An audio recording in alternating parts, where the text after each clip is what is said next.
Thank you for that nice, kind welcome. Well, having just met the Welsh Language Commissioner early this afternoon, perhaps I should add. I'll try. Diolch yn fawr, nos waith tha pawb, mae'n anrhydedd I fod Chaerdydd.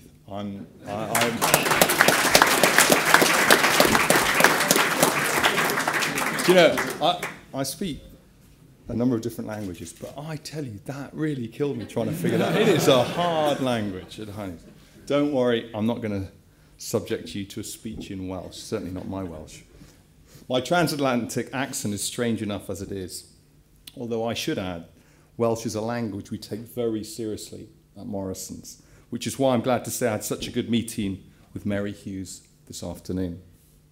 But whether the language is Welsh or English, I recognise what an honour it is to be with you this evening. I know the importance of this forum for Welsh business and the economy and your thought leadership role over many decades. And it is absolutely staggering who you've had to speak and why you might want to listen to me with the lineup you've had in other, at other times. But anyway, thank you very much for inviting me and to JH Finn for hosting the dinner tonight. Thank you, Harry. As you've heard, their support has made tonight something of a family occasion, actually, because Harry is obviously JH Finn's big dog here in Wales, but more importantly, to me anyway, he also happens to be my second cousin. So seeing Harry and his mother, Bridget, this evening was clearly an additional attraction to tonight's invitation. But above all, I wanted to be here because Cardiff and Wales is increasingly important to our business. In November, we opened our third major store in the city on Newport Road, a £20 million investment which created nearly 300 jobs.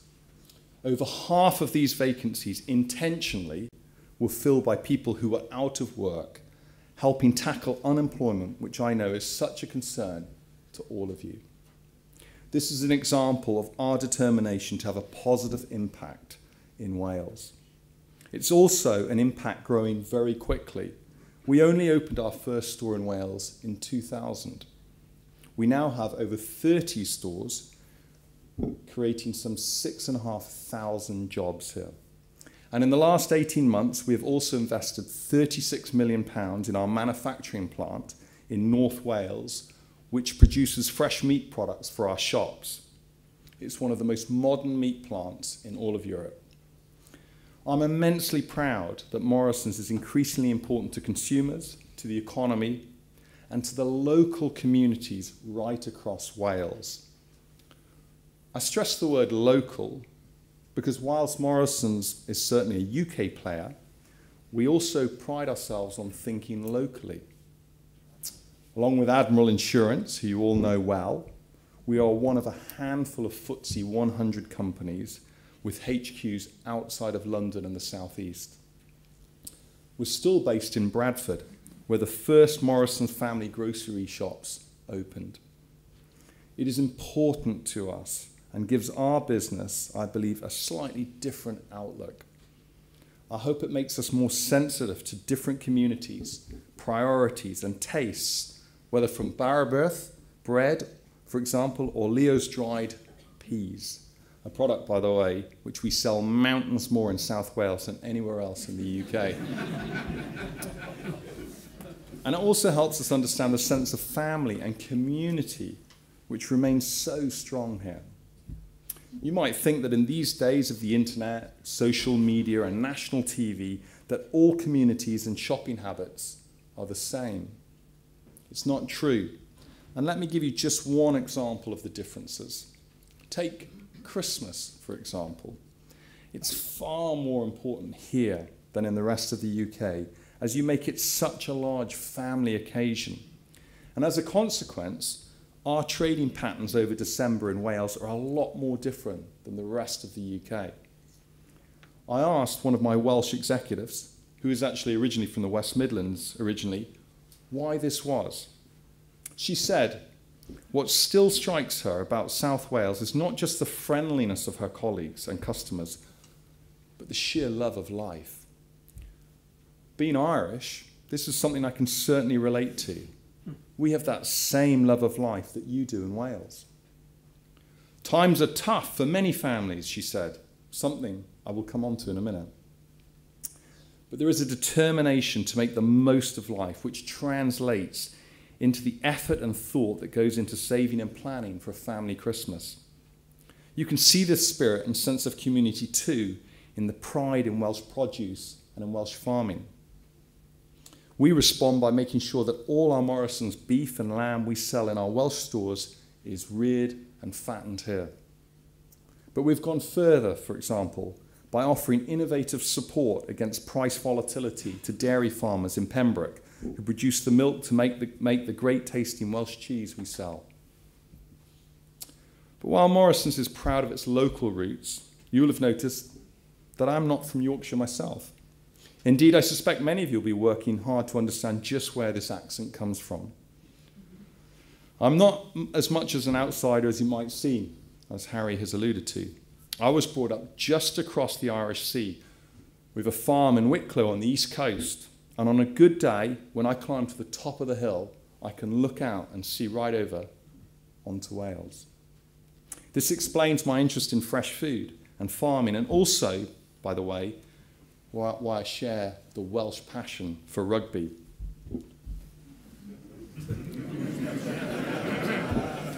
My first visit to Cardiff was with my father in the mid-1970s to see Ireland play Wales at the Arms Park. I suspect Gerald, who I know isn't here this evening, would have been playing. But I have to admit, as a young boy, my eyes were locked on Gareth Edwards and Phil Bennett. I can remember the incredible atmosphere in the city.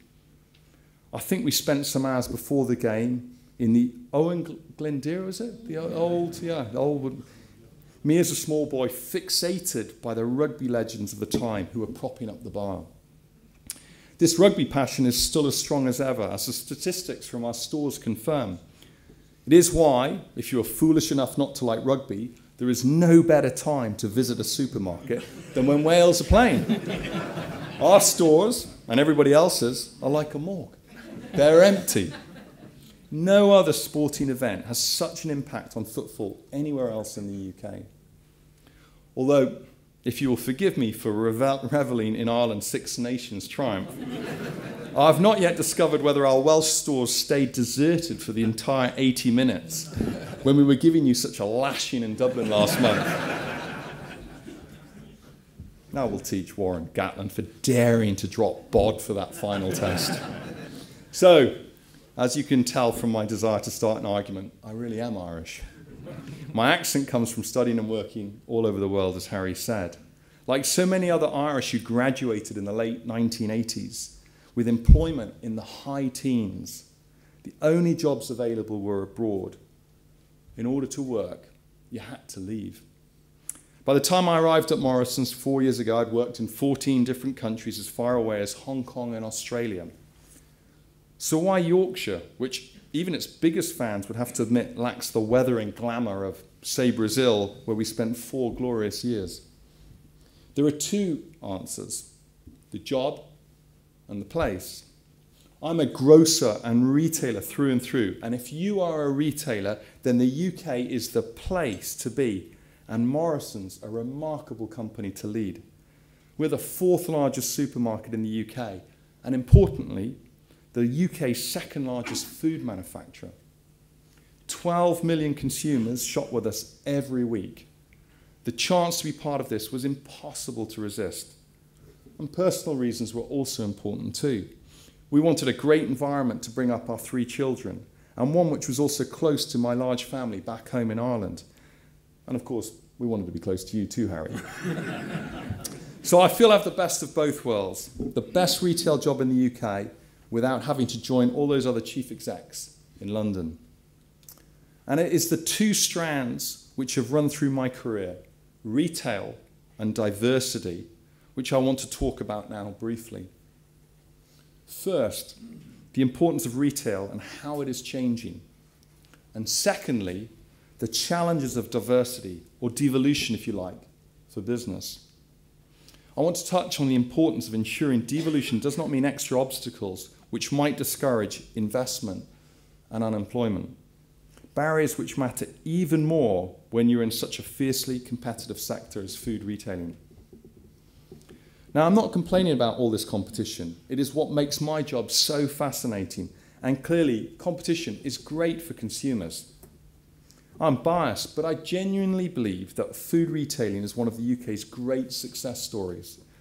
Now, it can be fashionable to knock supermarkets, but let me give you a few statistics to back this claim up. The proportion of income spent by Welsh families on food has fallen from around a third in the 70s to 10% today. Shopping for food took nearly 7 hours each week before the arrival of supermarkets. Now the average is 2.5 hours, an extra fortnight a year to enjoy. There is also a much wider choice of food, including fresh fruit and vegetables, available right across the year. This success has also brought huge benefits for the wider community and economy. This is particularly true for Wales, where retail is the country's biggest private sector employer. Perhaps even more important is that 1 in 3 in the sector are under 25 years of age. I know there is a huge concern here in Wales about the lack of opportunities for young people. We are determined to find solutions for this challenge.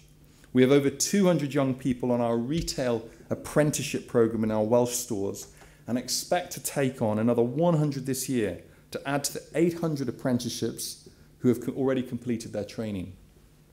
All our Welsh stores play an active role in the industry's Feeding Britain's Future programme to have young people gain work experience and insight. We support Cardiff and Vale College's award-winning programmes for the most disadvantaged young people by providing work placements in our local stores and mentorship for them from our colleagues. We know how all these opportunities can help turn lives around.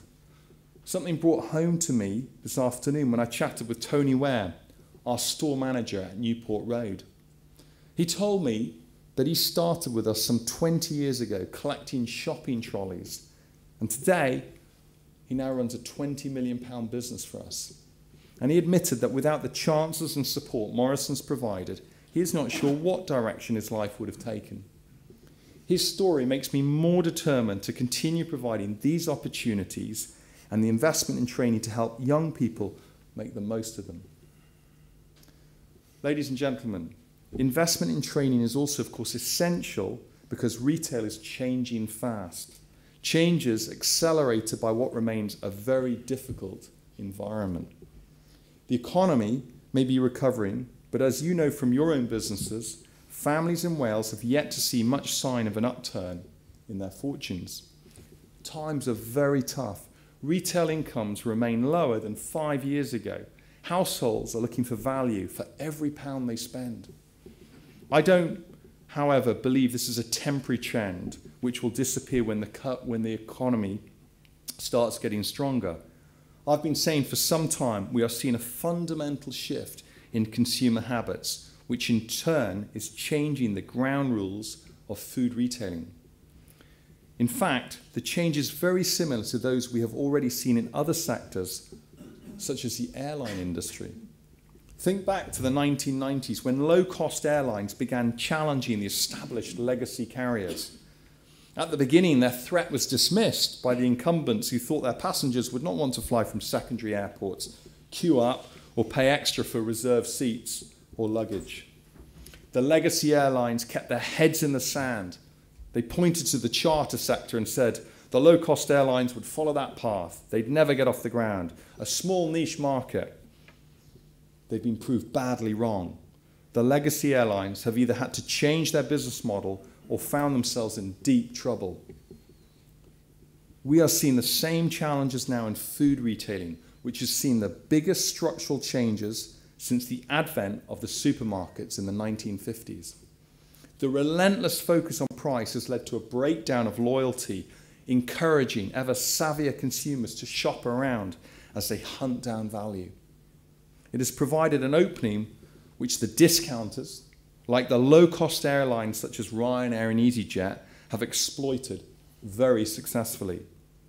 It means that the margins on which our sector has operated for half a century are no longer realistic. Earlier this month, you might have seen, we set out our response to this new landscape. It was something which one paper described as me reaching for the big bazooka. I'm not sure I would have used that term, but they are right that we are not going to be outgunned on price. And because we are such a strong business, we have the capacity to take them on. We're not going to put our head in the sand. We've confronted the brutal reality of this structural shift. Consumers today don't see discounters as the lads or limited assortment discounters of old, like QuickSave. They see them today as small supermarkets that offer outstanding value. This is a massive paradigm shift going on in the sector, and either we go on the front foot and adjust and compete, or we run the risk of being another legacy airline. By putting in the investment to get the price right, I believe that we can capitalize on the big advantages that we have on our quality of food and the level of service that we provide, something that the discounters just can't get near. For while price is the number one driver of store choice, consumers also want confidence in the food they feed their families. It is something the angry response to last year's Horsegate scandal, from which Morrison's emerged unscathed, underlined. We are one of a small handful of retailers in the world, and the only one in the UK, that produces the vast majority of the fresh food it sells. Because in general, we own the supply chain. Let's use the example of meat, but there are many other examples. It's either from our farm, or we control the specs on what's produced on the farmer's farm. We own the abattoirs, we own the meat plants, and there are butchers in the stores. As a consequence, we have one of the best, most effective and trustworthy closed-loop supply channels in the world. This allows us to go further in meeting the twin challenges of controlling costs and guaranteeing quality without squeezed margins, meaning squeezed supplier margins. The new focus on value is also speeding up changes in the way customers buy their groceries. There is less emphasis on the big weekly shop, partly because consumers want more control on what they spend and only buy what they know they will eat. We used to talk about time is money.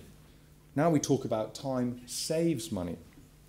They are buying less but shopping more often across all channels, be it supermarkets, discounters, or the new channels of convenience and online. At Morrison's, we've been late to tap into these new channels. However, we're now ramping up aggressively. UK consumers are already the world's biggest online shoppers. Nearly 1 in 6 households ordered groceries online over Christmas. As retailers tackle concerns about the quality of fresh food online, this will only accelerate. Meeting this challenge is exactly what Morrisons.com, launched only 2 months ago, is achieving.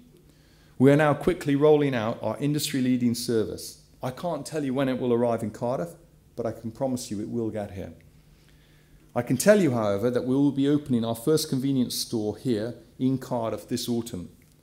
Convenience is another area where historically Morrisons has been absent. But that's changing fast, with over 100 M locals now opened in the last year and a half and another 100 planned for this year. Getting all this right has required big changes in how we operate. And we are not alone. Many businesses and sectors are also in the middle of similar upheaval. These pressures require everyone in power, whether in council chambers or in Cardiff, in Edinburgh, in Stormont or Westminster, to think seriously about adding to the burdens on business. Above all else, we need a regulatory environment that is fair, consistent and simple. And the truth is that simplicity in government regulation for UK-wide businesses like ours belongs in the past. From a purely commercial basis, before 1999 and devolution, life will have been much more straightforward, with Westminster passing laws for the whole of the UK. The political and social landscape today is, of course, very different. Let me make it clear straight away that I am not complaining about devolution. I believe to my absolute core that diversity can help drive innovation and economic growth. Nor is it new to me. Canada, where I worked last, has very much a federal structure. But it is even more important that in these complex political landscapes, administrations understand the challenges that businesses face, and that is not always the case. Take the issue of charging for one-use plastic bags, for example, in which Wales has led the way. It has been a remarkable success. The number of bags given has been reduced, and in the process, valuable funds for charities has been raised. Over £350,000 has been donated by our customers alone to save the children. Wales, its politicians, its businesses, and above all its consumers deserve great praise for making this, frankly, sensible policy work so well. So successful that it's already been adopted in Northern Ireland, with Scotland following this October and England in 2015. But to minimise the burden on businesses operating across borders, what's important is that in this example, Scotland and Westminster align the approaches with those already delivering such good results in Wales. So it is a matter of concern, for example, that the Chancellor seems intent, unlike in Wales, on exempting small businesses from the policy. This seems hard to justify when a plastic bag from a smaller retailer causes every bit as much impact on the environment as one from a supermarket chain. Unnecessary differences can create customer confusion, reducing the positive impact of the policy and introduce additional challenges and costs for businesses. We've seen this already in Scotland, where large shops selling tobacco and alcohol, which essentially means supermarkets, pay an additional health levy. The result is our business rates are nearly a third higher north of the border. Such extra costs in the long run feed through to higher prices for consumers and be a factor in investment decisions which could damage jobs. As a result of a concerted campaign, I'm glad to say the Scottish Government has recently announced that the levy will end in 2015. But that was not clear for a long time, nor is it always the case. The urge to apply Made in Whitehall or Made in Cardiff or Edinburgh stamp remains powerful. It must, however, be resisted if it makes life more difficult for business and long-term economic goals. Ladies and gentlemen, your role in getting this message over is incredibly important.